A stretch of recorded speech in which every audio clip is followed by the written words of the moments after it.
Hello and welcome to Laser Focus. I am your host, Lazar Berman. Now, this is an exciting episode for a couple of reasons. First of all, my New England Patriots are back in the Super Bowl. So if you see me on Monday morning, I'll either be in an excellent mood or in a terrible mood, but time will tell. We will be cheering for the Patriots. Number two, we are here in our new Jerusalem studio. You might see that things look a little bit different, things look a little bit sharper. So this is exciting. And what better way to start laser focus in our new studio than to talk about some of the most pressing issues that are affecting American Jews, Israeli Jews, and some Jews around the world. We're going to be talking about anti-Semitism, both from the left and from the right. We're going to talk about policies from the Biden administration, from the Trump administration. We're going to talk about Iran. We're going to talk about the war in Gaza, Turkey, Saudi Arabia.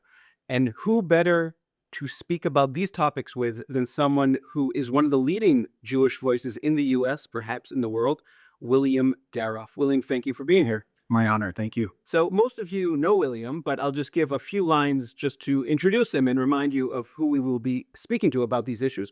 William is the CEO of the Conference of Presidents of Major American Jewish Organizations. In that capacity, he regularly speaks with top policymakers, both in the White House, presidents, and also here in Israel, including Prime Minister Netanyahu. He is an adjunct professor at George Washington University, and he is a life member on the Council of Foreign Relations. And Amanda is here as well, and she has a question that she is burning to ask William. So Amanda, take it away. So William, I don't know if you remember, but the last time you and I spoke was December 2023. So we were in a recording studio together. I think it was one of the first times that I actually made it to Jerusalem because we were still living in that cloud of grief. And it was such a pleasure to sit with you because especially it was just after that amazing rally in Washington, D.C., which had happened the month prior in November 2023. And at that point, there were signals that we were beginning to, in my opinion, lose the American public. And I just wondered, rewind 2 years back, do you feel like that point, just a month after that impressively massive rally in Washington, D.C., do you feel like that already by December, the American public was starting to turn on Israel? It's great to be here, and this is a much better facility than the last little hovel we were in. It was a basement. It was definitely a hovel, a basement. And great to be here to inaugurate the studio for Laser Focus. I think that certainly there were signs very early on that the anti-Israel crowd was baiting and ready to slam Israel. We saw all sorts of demonstrations and the like that literally occurred October 8th, October 9th. When we met, the Israeli offensive, the response had just begun. And what we've seen since was 800 days of images on TikTok and on Al Jazeera and CNN and elsewhere of war, and war is hell. And so that is the image that's been ingrained in many people watching on television and elsewhere on TikTok. And I think that we're now at a place where, with the conflict, God willing, over, that we can reset. And there's a new baseline. And for those who don't pay a lot of attention to the region, who gave Israel the benefit of the doubt, and maybe lost giving Israel the benefit of the doubt after 850 days of terrible press, that we can start anew and get back to where we were. So was there, I was in Sydney, Australia, right before the Bondi shooting, literally the day of is when we left. And in Sydney on October the 8th was the big demonstration across the bridge where they were screaming, "Gas the Jews." We've seen that for this hardcore anti-Israel legions out there, it didn't matter what Israel did. It never matters what Israel does. Okay, we are now facing the 250th anniversary of the United States. And I imagine that the American Jewry is also planning on staging some great celebrations. But I wonder if you were even planning on going to Washington, D.C. and to have some kind of massive Jewish presence there in this atmosphere today, like we had in November 2023. That was an amazing moment. Can you see it replicated today? Well, it was an amazing moment with nearly 300,000 people on the National Mall, the largest pro-Israel rally in American history. It was amazing and is worth noting how it brought together all American Jewry. And we continue to have much of that unity, I would say now, as we move forward 2 years later. For the 250th, there will be Jewish engagement, and there is work being done to celebrate American and Jewish intrinsic connection. Jews have been a part of the American society since before the revolution and continue obviously to play a major role in it. And so there is a lot of talk about doing events around the country and particularly in Washington in concert with it. So I think we will be out in force. I believe it's Shabbat, July 3rd, July 4th is Shabbat. So there's talk about doing 250th Shabbats. But there definitely is planning in the mix. And I think that notwithstanding the unpleasantness and the terrible tsunami of anti-Semitism that has engulfed so much of America over the last 2 years, the fundamentals of our relationship with America and with the American people are strong. The vast majority of Americans do not hate Jews. The vast majority of Americans do not hate Israel. It's just there's a very loud fringe out there on the left and the right, as we'll talk about shortly, that do. And they get a lot of coverage, and we need to definitely continue to push back on that. And my hope, though, is, again, that with the conflict here receding, that we can press reset. Let's take a quick break. 3 million Israelis are dealing with trauma since October 7th. To help Israelis heal, Hadassah is there, with the largest rehabilitation center in Jerusalem, world-renowned medical centers, and youth villages. It's said, saving a life saves the world. Imagine helping millions. This is Hadassah, a life-changing force in Israel and the world.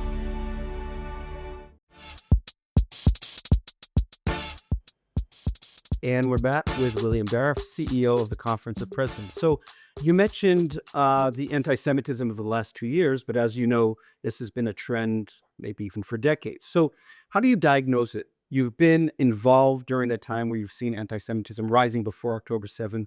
What do you think was behind it? What was driving it?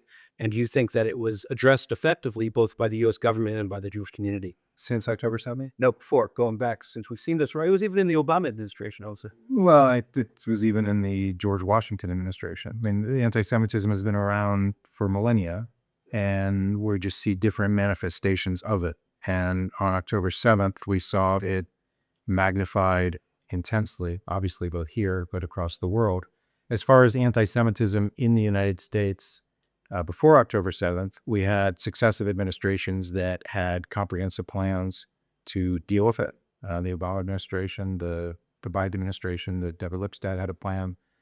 And clearly, it was not enough, and it was what we thought would inoculate us and the American people against anti-Semitism clearly wasn't enough against the, as I said, the days and days and weeks of TikTok and Al Jazeera coverage.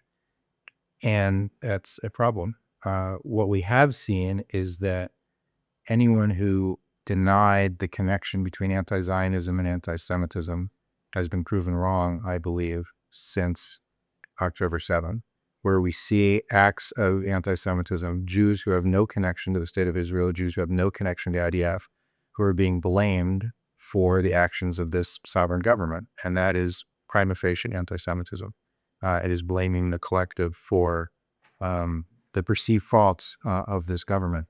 And I think that having that out in the open is a positive thing.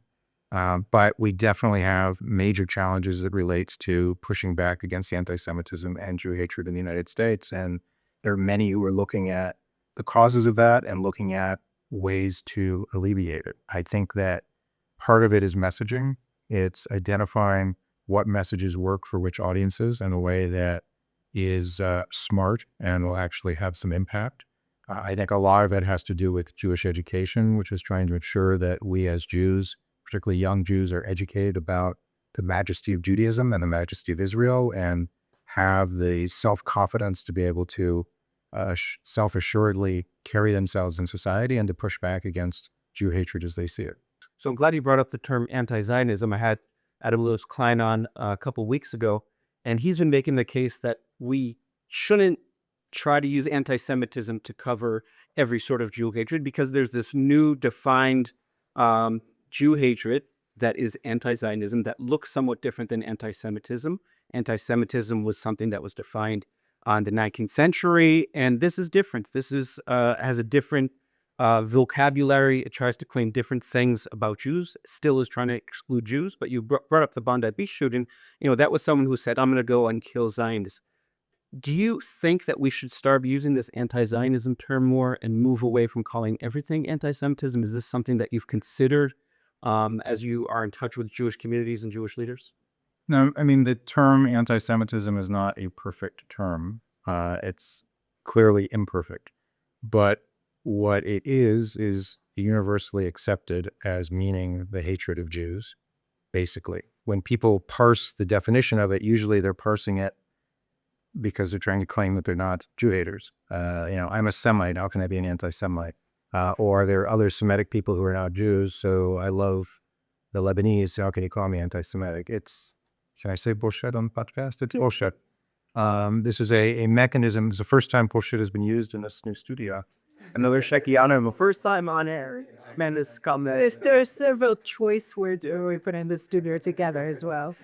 I think it's an esoteric discussion that really doesn't have, I don't have a great answer. I think the word anti-Semite is flawed, but the bottom line is people who hate Jews, who use, who facilitate the hatred of Jews through violence, through language, or otherwise. So I think the bottom line is, as I said before, people have hated Jews for thousands of years. They're just different manifestations of it that develop over time. Something that surprised me, especially since October 7th, is this sharp rising right-wing anti-Semitism. The names are known: Candace Owen, Tucker Carlson, Mick Fuentes, and some others. Did that surprise you? And why do you think that right now, at this moment, is the time where they're moving forward and gaining some real purchase? I am surprised, but I'm mostly surprised by the normalization of Tucker Carlson and Nick Fuentes and Candace Owens in that order. I think that Candace and Fuentes are less normalized on the right than clearly Tucker Carlson is. I am surprised that someone who spews his hate, who spews his conspiracy theories, is accepted in polite audiences in the world, but also polite audiences of the right. I am distressed that Vice President Vance hasn't pushed back against Tucker Carlson and Tucker Carlsonism. I appreciate that President Trump did speak out in a New York Times interview a month or so ago, where he said that anti-Semites don't have a place in the Republican Party. And during the 12-day war, President Trump called Tucker's ideas cuckoo, I think. So I appreciate that, but it proves this sort of horseshoe theory of anti-Semitism, where you have the far right, Tucker Carlson crowd, and the far left, say the squad, who disagree on just about everything except for the fact that they feel that Israel and the Jews are the source of many of the world's problems. So you brought up Vice President Vance, and a lot of people don't know what to make of him. He was here. He says the right things. I talked to Israeli officials, and they said, yeah, absolutely, we're fine. We have great conversations with him. But there seems to be some unease, I guess, amongst some observers, seeing the way he speaks about anti-Semitism, blames it on immigration. Like you said, he hasn't broken or really criticized Tucker Carlson. What do you make of him? How well do you know him? Do you think that there is a reason to be concerned? Because he is certainly a front runner for 2028. I am an Ohioan, so I have that in common with the vice president. And I have spoken to him a number of times, and the leadership in Ohio feels like, the Jewish communal leadership in Ohio feels like he is a friend and a supporter and someone who was there for the Jewish community and the pro-Israel community when he was a senator. And talking to some of those same Israeli officials that you've talked to, all of them say that in the meetings that they've had with the vice president, he has been firm and 100% on the right side as it relates to the U.S. as a relationship, in one-on-one meetings and in group meetings where the president, the prime minister, the vice president, and a cadre of others are in those meetings, that Vice President Vance has been on the right team, so to speak. I think, as I said, that it would be much better if he would stand up loudly and push back against Tucker-Carlson-ism in the party. Ronald Reagan famously in 1980 was endorsed by the Ku Klux Klan, and there was a whole hullabaloo about it. And Reagan put it to bed immediately by saying, they may have endorsed me, but I certainly don't endorse them. A statement like that from the president, from the vice president, I think would give a lot of confidence to the Jewish community that they, like the vast majority of the Republican Party and the vast majority of the Democratic Party, don't have animus towards Jews. Let's go to the early days after October 7th that Amanda was talking about. What was it like in conversations with the Biden White House in the first few months? What were you telling them? What were they telling you? It was actually pretty amazing. And in seeing some of the back and forth on social media the last couple of weeks, I was reminded of how amazing the Biden administration was at the beginning. That I was here on October 7th. I was in the old city of Jerusalem, celebrating at the Kotel, and then woke up to the sound of sirens. And I remember very vividly just how alone and lost and quiet it was here. Nobody knew which direction was up, which direction was down, what the future would up for. And then President Biden came and had that amazing speech that made folks, the Mossad, cry, and all these sort of hardened Israelis like the two of you emotionally connected. And so those early days, it was very strong. It was amazing to have our president so supportive and so out front, and clearly beyond the rhetorical edge, ensuring that Israel had the military means that it needed to conduct the war. And at the same time, also not sure of the other threats that may be on Israel at the time from the north or from elsewhere. So there was that shift early 2024, especially around the impending Rafah operation. There were still hostages there. There was 5 Hamas battalions intact. It was clear that Israel needed to go there. And then you had the Biden administration, including Biden himself, warning Israel not to do it. You had Vice President Harris famously reading those maps. Why do you think there was that shift? Was it that Biden was losing control over the White House? Was it within the party they were saying we need to win the next elections? Or is there a different diagnosis?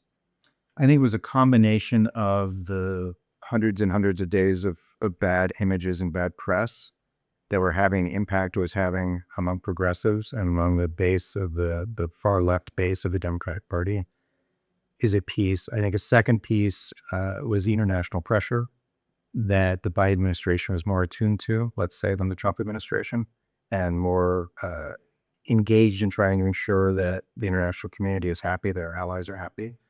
And thirdly, the relationship between the Prime Minister's office and the White House wasn't amazing before October 7th as far as levels of trust and levels of engagement in a positive way. And I think that as the relationship became deeper and deeper, and our government and your government were talking on a minute-by-minute basis, that trust continued to fray.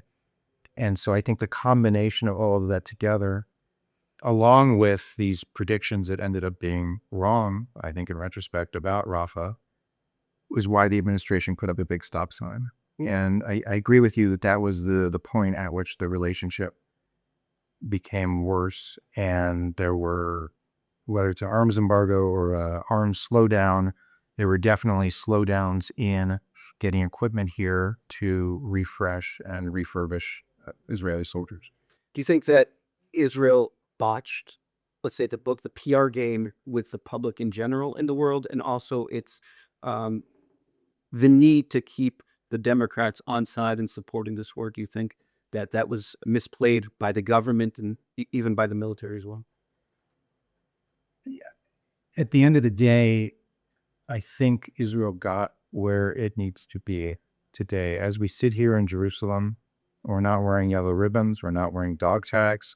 Our hostages are free. The dead hostages are with their families. Just the idea that Hadar Goldman is home, that his family had a proper burial for him is just such a miracle. So I think the war was conducted in a way where, as we look back, Hamas does not have capacity to commit another October 7th. God willing, as phase 2 starts, they will be completely demilitarized and defrocked. But the bottom line is, I think that Israel is in a much better place than it was a few months ago, 6 months ago. And we'll let the military historians or the commission decide how it could have been conducted better. The relations with the White House, I think it was inevitable that they would fray, just based on the personalities who were involved. I do think that President Biden, in his neshama, solidly is a lover of Israel, for what that's worth. And I think that baseline for him made a difference as well, despite the various factors and inputs and outputs that were diluting that throughout the White House and the administration. Do you think he's the less pro-Israel Democratic president, one that feels it in his kishkas or in his neshama? God forbid. God forbid. I'm a big believer in the pendulum in history. I think these, in general, historical trends, we shift. My hope is that the pendulum shifts back, and that if you look at the 10 or so top Democrats who are being talked about, I would say none of them are squad members. None of them are sort of ipso facto haters of Israel. I think there are some good friends of Israel there. It's, the degree will be a question. And clearly the campaign will be a question, and how they position themselves and what the wind is blowing in the Democratic primaries, if it forces them to feel like they need to be more extreme or not.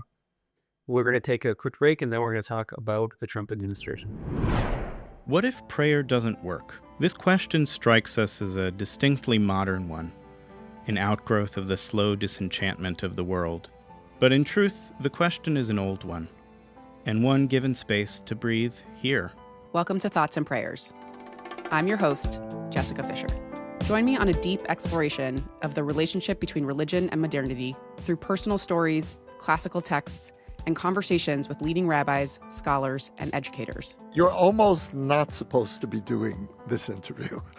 Our prayers accumulate on God's doorstep, piled outside like an unimaginably tall stack of letters. We cannot give up on the relationship because God doesn't come to the door as quickly as we may like. So let's keep knocking. Perhaps the gates of compassion will be opened. Join us every week on Thoughts and Prayers, wherever you get your podcasts.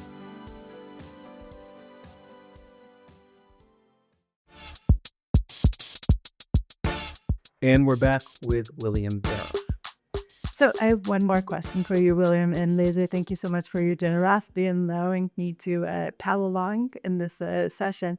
But my question for you is, when people ask me what has most disturbed me about the war, I always say that it's the fact that there's this uprising of Jews who feel the need to call themselves non-Zionists, who feel the need to separate themselves from Israel in light of course, this 2.5-year war, which was bloody and terrible, and many people suffered on both sides.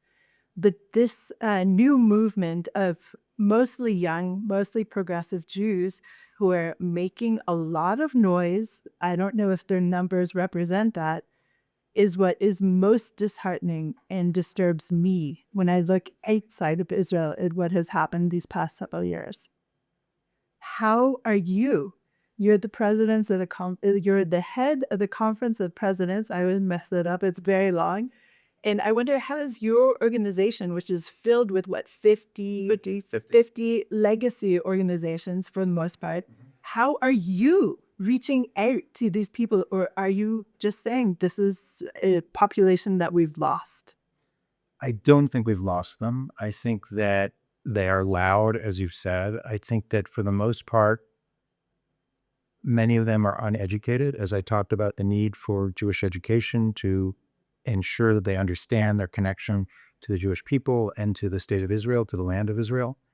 I think, again, though, that as the TikTok images subside and we have a new baseline, that we have an opportunity to re-engage with them, to reconnect with them, to talk about the diversity of opinion here.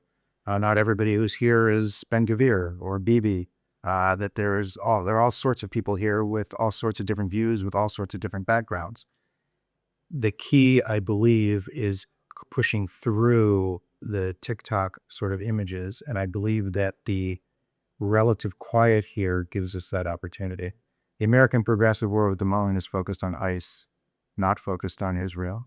And that gives us an opportunity, with all due deference and nods to our friends in Minnesota and those who are in that battle, it gives us an opportunity, I think, while there is this relative quiet, to reset the engagement and to try to reconnect, not just with young American Jews, but with all of America, without these images clouding those images. I don't know if I agree with you that it's just TikTok and this noise that is causing these people to rise up and say, hey, Jewish community, you lied to me. I didn't ever really understand from what you taught me when I was a youngster in, Sunday school or even day school. I didn't understand that the Palestinian people don't have equal rights. Those who live in West Bank or in Gaza don't have the same rights as Israelis. They feel betrayed by the community. So if you're going to turn to education, it sounds to me at least that you need to take it from the roots up.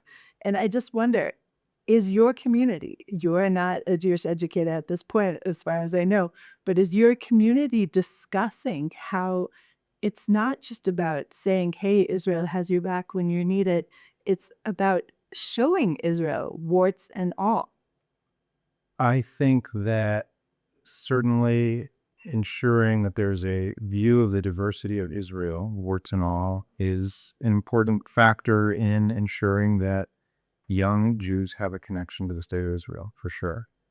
But all of our countries have warts. All of our countries have people that we would just assume would keep their mouths shut.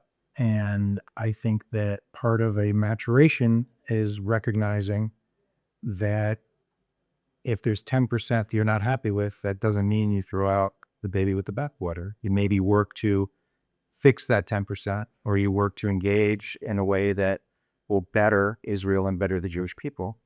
And my belief is that people disdaining Israel, the way you're saying, I'm a non-Zionist, part of that is peer pressure. They're at a cocktail party, they're Jewish, they want to not be connected to these images on Al Jazeera and elsewhere. I think as those cocktail party conversations turn away from Israel and talk about ICE or talk about the elections or talk about what have you, that there won't be that kind of counter pressure. And my hope is that we'll be able to, again, engage when we're not in the midst of the war in order to open people's eyes and to show them that there is a left here, there's a right here, there's, everything in between, that there are Arab members of Knesset, there are Arab members of the Supreme Court, that there are Arab members of the IDF, Muslim members of the IDF, and that this society, again, like our society in America, while not perfect, it is amazing. And Israel is an amazing country. It is an amazing on so many levels, but among them, and even more pertinent in this post-October 7th era, is a refuge for the Jewish people. What we did not have during the pogroms, during the Shoah, was a place where every Jew could go and be safe. And whether it's the Jews in Australia who are feeling insecure, or the Jews in New York who are feeling insecure, or the Jews in Venezuela or in Europe, there is a certain level of security that comes to help fix that insecurity from knowing that the state of Israel is here, and it is here waiting for all of us if, God forbid, we're needed to be there. Let's talk about the Trump administration in the final segment. What's your interaction like with this White House, and how do you interpret, how will you present his view of what he wants to have happen in the Middle East? Because he's been pretty focused on it in the past year.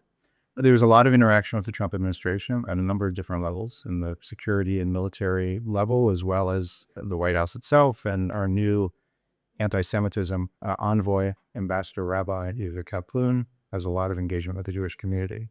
So there's a lot of discussion back and forth, as well as with the Department of Justice and the Department of Education as it relates to anti-Semitism and legal issues and education issues. So we have a lot of engagement back and forth, which is pretty typical and was the case during the Biden administration and during previous administrations. As far as his view of the Middle East, I think that the president definitely gives Israel the benefit of the doubt, to go back to my previous talk about how we need people to give Israel the benefit of the doubt, that his compass is more focused on being supportive of a strong U.S.-Israel relationship than on the rest of the neighborhood. But I do believe sincerely that he wants some Nobel Peace Prizes, that he believes that he deserves some, one, many. And so I think a lot of what motivates him here is trying to figure out the pieces of the puzzle to bring about a long-lasting peace that, in addition to having the dividend of making all of our lives better and more peaceful, would have the dividend of having him get another Nobel Peace Prize. So Israel's making the case too, if you want to get that prize, great, but nothing's going to happen if Hamas keeps its arms. Now, the president has said Hamas needs to give up its arms or hell will break loose, etc. Netanyahu says the easy way or the hard way. How committed do you think President Trump is to making sure that Hamas does not maintain weapons and that someone else is actually ruling Gaza and it's not just some thin level of technocrats that Hamas is really controlling? So there are all sorts of press reports over the last few months that President Trump was only concerned about getting to phase 2 and not about how to get there. That he would ignore the fact that Rani Gavili was still there, and that he would ignore the fact that Hamas is still militarized. And in fact, in every public statement, and as far as I can tell in private conversations, he is not bent away from those two goals. And clearly he was instrumental in the last hostage, Ron Gavili, coming home. And he continues to say, as recently as just a few days ago, that Hamas needs to be completely demilitarized or they'll be held to pay. So I have no reason to believe the press reports that are out there, the president wants to fast forward this in a way that would have phase 2 happen without Hamas demilitarized. If for no other reason than the practical point of view of if they're going to be international forces who are there as part of the internationally IASF, who are there as part of that international stabilization force, none of them are going to want to be there as long as there are Hamas booby traps and Hamas snipers. So I think there's a practical piece to it, but I think he also gets the realpolitik piece of it. And his commitment, as far as I can tell, is not something he's gone back on as it relates to his relations with Israel post-war. Let's talk about Iran. There's been these demonstrations, a terrible slaughter in the streets, 30,000 or more, it seems. There was an expectation that Trump would strike while the people were in the streets and kind of create this momentum. He didn't. Now you have a strike carrier group in the region. He said there's going to be talks, backed away from talks. Now the talks are back on. What's your sense of how he is approaching this? Whether you think there's going to be military action? Does he want regime change? So can you make sense of that for us? Because there's certainly plenty of theories and a lot of lack of clarity out there. And there is a lot of lack of clarity. And every time I look at the papers, there is negotiations. There are negotiations. There are negotiations. Presumably there will be negotiations in Oman between Steve Witkoff and the Iranian foreign minister. I don't have a great answer for you. I think that at the end of the day, again, the president wants a Nobel Peace Prize.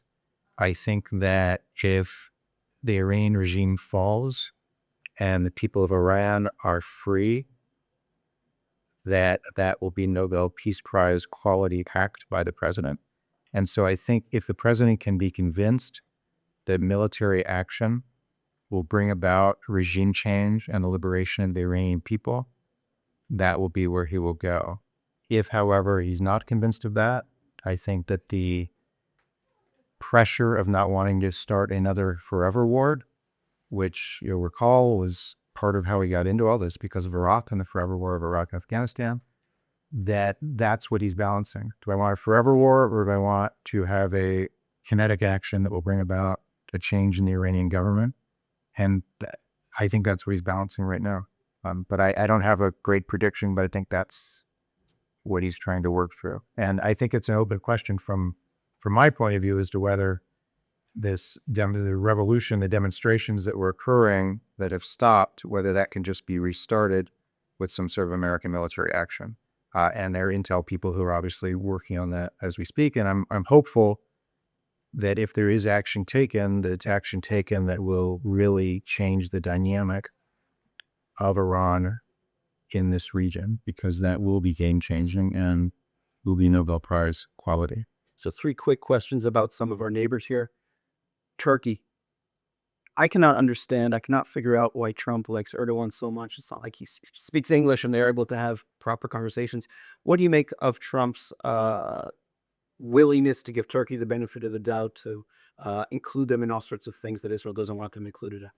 I think the president and Erdogan connected during the first term. The president likes strongmen. He likes these authoritarian leaders who can rule by fiat. I think he appreciates Turkey's role geographically and geostrategically as a counterweight to others in the region. And I think the president thinks that he can influence Erdogan to do the right thing when the president wants him to do so. There was a conversation in the Oval Office with the president and Prime Minister Netanyahu where he said, yeah, Recep's a good guy and he'll do what we need him to do. I think that that's where the president comes down on these issues. All of that being said, I think that Turkey's actions, particularly since October 7th, have been a complete betrayal of decades of relationship between Turkey and Israel, a betrayal of centuries of relationship between the Turkish people and the Jewish people, and that to have a NATO member and NATO ally so clearly pushing anti-Israel filth is tragic and something that there needs to be a reset. And I'm hopeful that the president can be a part of making that reset, as the president believes very much in these sort of personal relationships. And I'm certain the president thinks that he can move Erdogan where he needs to move him, but it's very troubling considering the size of Turkey, considering the size of Turkey's military, considering Turkey's activities in Syria with the Kurds. It's very troubling. Qatar, a key piece of both the Biden administration and the Trump administration's Middle East policies, a complex relationship with Israel. How do you see Qatar? Friend, enemy, something in the middle? I mean, I will say that in talking to Israeli officials and American officials, that the Qataris, the Egyptians, and the Turks were very helpful with the hostage release, particularly with finding the dead hostages. So that's worth something and noteworthy. And so thank you, Turks, Qataris, and Egyptians for that. I think the Qataris are playing a dangerous game, and we need to have our eyes open as to that game. The feeling in some circles is that the Qataris are very sensitive to public relations. And so as a consequence, if the heat is turned up more on them and the vice is squeezed more, that they will be more likely to do good things and not bad things. I haven't seen that yet. They do seem to be just a negative influence in so many circles. But that being said, I'm pleased to be a part of trying to figure out how to turn them, how to have them do positive things for America, for the Jewish people, for the state of Israel. If there can be more efforts to, like those of freeing the hostages, that Qatar can use its influence on as they seek to change their pattern of behavior, mode. And finally, Saudi Arabia. There was expectation that it was around the corner, and Netanyahu even said so in September 2023. There has been concern in recent months that Saudi Arabia is moving toward Qatar, moving toward Turkey, and that there's been some real anti-Semitism in Saudi press. How do you see that? Do you think there's been a shift? Do you think the normalization is off the table? And were you in this conversation with the Saudi foreign minister that many people came out of very encouraged? I was a Saudi defense minister in Washington last Friday, a week ago. I was in the meeting. It was an off-the-record meeting, so I won't comment too directly, except to say that the meeting was called clearly because of these concerns that the American Jewish community and others in the American foreign policy establishment have been bringing up about whether Saudi Arabia has turned over the last 5 or 6 weeks in a different direction. I think that there are a number of factors at play. I'm not sure precisely what the answer is. I will say that what's been reported from that meeting is that the Saudi defense minister assured us that there was no change in direction, that there was not a recalibration. We've definitely seen in whatever this dust-up is between the Saudis and the UAE, different forces in Saudi Arabia holding the Zionist card as a way to try to hit the UAE, to try to destabilize the UAE, to try to lessen the opinion of people in the Arab world of the UAE. And that is problematic. And it's something that needs to stop. And whether this is Qatari influence, whether it's the idea that with Iran defanged, there's less of a reason and a connection for the Saudis to connect with Israel because the threat of Iran doesn't bring them together. I don't really have a great assessment of it, except to say that the Saudis were pretty clear that they do not believe that the climate has changed from where it was, except they're doubling down on the idea of there needing to be an irreversible path for Palestinian sovereignty, whatever that means. So that's a part of the mix more than it was before October 7th. So I don't have a great answer, except that it's something we're definitely watching and something that is a concern given Saudi Arabia's role in the region. But I'm hopeful that they see that where they've gone over the last few weeks has created problems for them with the United States. As a consequence, are seeking to reset and recalibrate in a way that will be more favorable towards Israel and towards America and American interests. So thank you, William, for a fascinating conversation. I hope we can do this again down the road and look back at some of these issues that we were talking about. Hopefully it'll be a quieter time. It's I hope it's quiet, but I will say I'm such a regular listener of the podcast, not a viewer, but a listener. And it's amazing to be here again with you in person. And again, to you guys both, Kol hakavod for keeping the Jewish community so informed and so connected. I don't know why it took so long for this daily podcast to happen, but it's so much part of the daily regime of just about every American Jewish leader I know. So thank you both for that. And thank you, Times of Israel. Such a pleasure. And I just want to say, William, because our previous conversation was so dour and dismal, because it was, again, December 2023. The word that I'm taking from this conversation is reset. You've said it several times, and that is such an optimistic word. So thank you for bringing that. Thank you, Amanda. I do believe that to be a Zionist and to be a Jew, you need to be an optimist. If we weren't optimists, we never would have left Sinai. If we weren't optimists, we never would have left the shtetl. If we weren't optimists, we never would have left the Lower East Side of New York. So I think optimism is the key to our survival. And so I appreciate you recognizing that. And I'm happy to bring optimism to the Times of Israel podcast. Well, we're happy to have it. So thank you, William. Thank you, Amanda, for joining me and for all your work on the production side. Thanks, Zari Schlecht, for editing. And thank you to you, all of our listeners and our viewers. We'll be back next week with another episode of Laser Focus. Shalom and go Pats.